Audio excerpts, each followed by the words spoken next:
It's been about a year since New York's medical marijuana dispensaries opened their doors for the first time. And since then, the state's program has made some big changes. Just last month, chronic pain was added as an acceptable condition. And News 4's Jen Shantz has been covering medical marijuana here in Western New York since the Compassionate Care Act first rolled out. This latest story took her out west, right, Jen? Don, that is right. Here in Western New York, there's a name medical marijuana patients all know. It's Dr. Laszlo Mechler. He was one of the first doctors to certify for the program and has continued to be one of its largest advocates. But it's not just here in the Empire State where his name means something. The director of the Dent Cannabis Clinic has been called upon by a cannabis giant in Colorado to help them merge into the medical market. Together, we visited a grow operation never before accessed by the media. In the heart of downtown Denver, you'll find TGS corporate headquarters. The company has the top 3 floors of a high-rise on 17th Street. It looks like your typical high-end business, and in some ways, it is. The founders wear suits and discuss ideas in fancy boardrooms. But these entrepreneurs aren't in finance or real estate. They're in pot. TGS stands for the Green Solution. It's the brainchild of 4 brothers, developers looking for a new venture after the housing bubble in 2008. As you start something like this, you never really believe that it's ever going to reach a height, at the peak at which we are today. But I really feel like we're actually probably only halfway up the mountain. The mountain's already pretty big. TGS is one of the largest recreational or adult use cannabis companies in all of Colorado.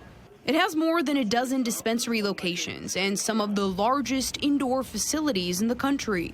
But there's something important they don't have yet, a stronghold on the medical market. I think a medical perspective is important, and that's what has been lacking in the medical community and the basic community of growing marijuana is that an institute or a physician input.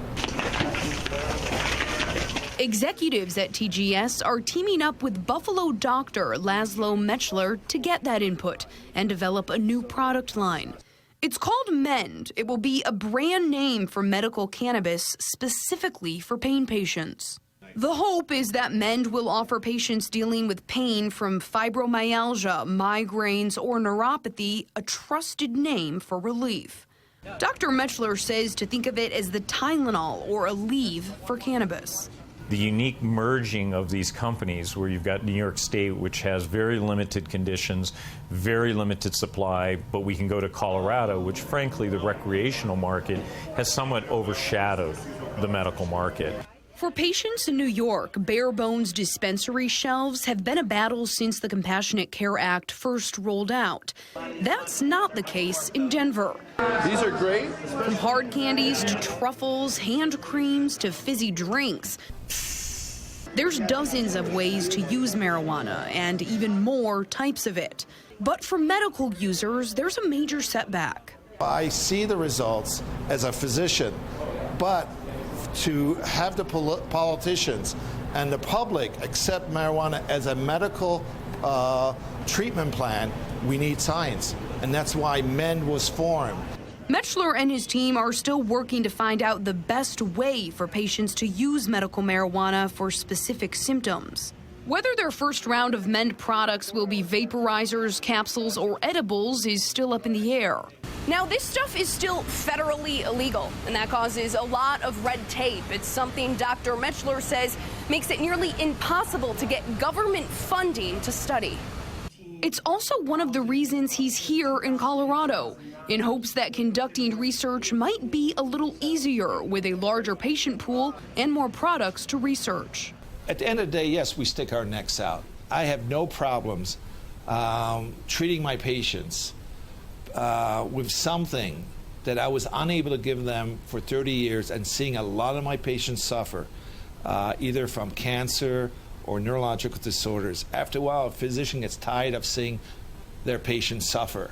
Dr. Mechler has explored doing research in Canada or on Native American sovereign land.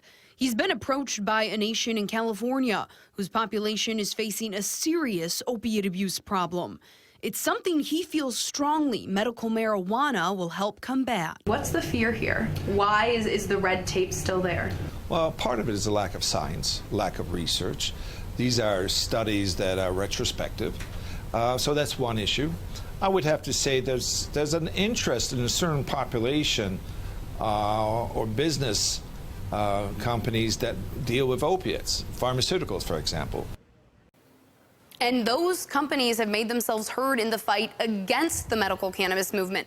In part 2 of this special report at 11, we'll look at recent data. Does medical marijuana impact the amount of prescriptions that doctors write? Plus, what kind of studies Dr. Mechler hopes to achieve and to get the medical community on board with MEND. For now, live in the studio, Jen Schatz, News 4 at 6.